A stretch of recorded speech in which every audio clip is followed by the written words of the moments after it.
In a small village nestled at the base of a great mountain, there lived a humble stonecutter named Taro. He was a simple man who spent his days cutting stones from the mountain and selling them to earn a living.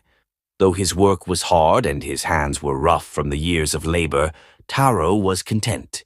However, there was one thing that often troubled him. He wished he could be someone more powerful and influential.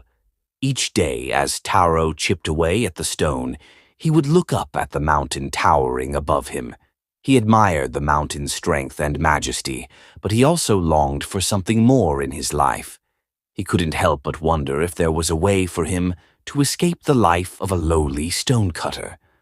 One day, as Taro was working under the hot sun, he paused to rest and wipe the sweat from his brow. As he looked up, he saw a wealthy merchant passing by, carried in a grand palanquin by several strong men. The merchant was dressed in fine silk, adorned with gold and jewels, and was surrounded by servants who attended to his every need. Taro couldn't help but feel envious. "How fortunate is that merchant," he thought. "He has wealth, power, and the respect of everyone. If only I could be like him." As he sat there, lost in thought, a strange thing happened. A mysterious voice echoed through the air, whispering, "Your wish is granted." Suddenly, Taro found himself no longer a stonecutter, but a wealthy merchant. He was dressed in fine clothes, and his hands were no longer rough from cutting stones. He was surrounded by servants, and people bowed to him as he passed. Taro was overjoyed, believing that he had finally found true happiness. For a time, Taro enjoyed his new life as a merchant. He basked in the luxury of his wealth and the power it brought him. But soon, he realized that even as a merchant, he was not truly satisfied. One day, as he was being carried through the streets, he noticed a high-ranking official riding by in a splendid carriage. The official was even more powerful than the merchant, with soldiers at his command and the ability to influence the lives of many. Surely the life of an official is far better than that of a merchant, Taro thought. If only I could be like him. And once again the mysterious voice echoed through the air. "Your wish is granted." In an instant, Taro was transformed into a powerful official. He wore an ornate robe, rode in a magnificent carriage, and was escorted by a retinue of soldiers. People bowed even lower before him, and he felt the rush of power that came with his new position.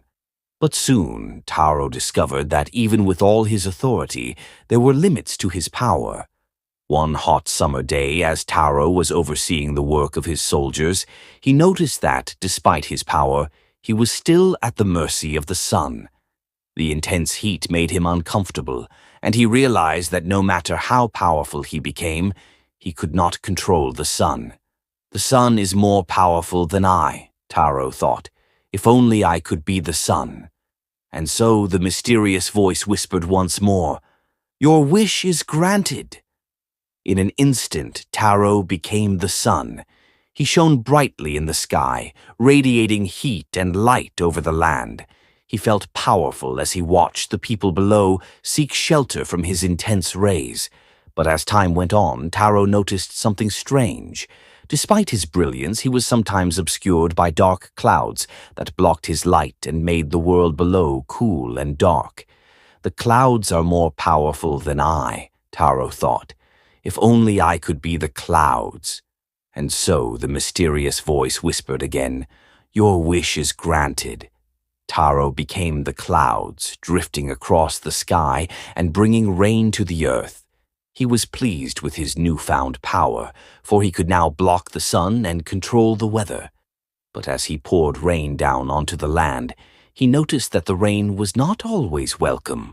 Sometimes it flooded fields, and other times it was driven away by strong winds.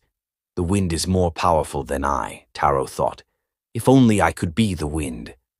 And once again the voice granted his wish. Taro became the wind, blowing fiercely across the land, bending trees and scattering the clouds. He felt invincible, free to go wherever he pleased. But as he blew against the mighty mountain that had once been his home, he realized something startling. No matter how hard he tried, the mountain stood firm, unmoved by his powerful gusts. "The mountain is more powerful than I," Taro thought. "If only I could be the mountain." And so, for the final time, the mysterious voice whispered, "Your wish is granted." Taro became the mountain, standing tall and proud, overlooking the village below. He felt strong, solid, and unshakable. Nothing could move him, and he believed he had finally found true power. But as he stood there, he noticed something at his base, a small figure chipping away at his stone. It was a stonecutter, working diligently, just as Taro had once done. The stonecutter was focused and steady, chipping away piece by piece, slowly but surely shaping the mountain. Taro realized in that moment that the stonecutter had the power to change the mountain itself. "The stonecutter is more powerful than I," Taro thought. "If only I could be the stonecutter." But this time there was no voice to grant his wish. Instead, Taro suddenly found himself back at his workbench, holding his familiar chisel and hammer. He was once again a humble stonecutter. Taro looked around, feeling the weight of his chisel in his hand and the roughness of the stone beneath his fingers. He realized that he had come full circle. He had wished for power, wealth, and influence, only to discover that true contentment lay not in becoming something else, but in accepting who he was. From that day forward, Taro worked with a renewed sense of purpose. He no longer envied the wealthy merchant, the powerful official, the blazing sun, the drifting clouds, the fierce wind, or even the mighty mountain. He understood that each had its own role and its own place in the world, just as he did. Taro found peace in his work, knowing that true power came from within. And so the humble stonecutter lived out his days, content in the knowledge that he was exactly where he was meant to be. If you enjoyed the video, don't forget to give it a thumbs up and subscribe to Inspire Nation for more uplifting content. I'd love to hear your thoughts or any motivational stories you'd like to share in the comments below. Keep believing in yourself and pursuing your dreams. Stay positive and see you in the next video.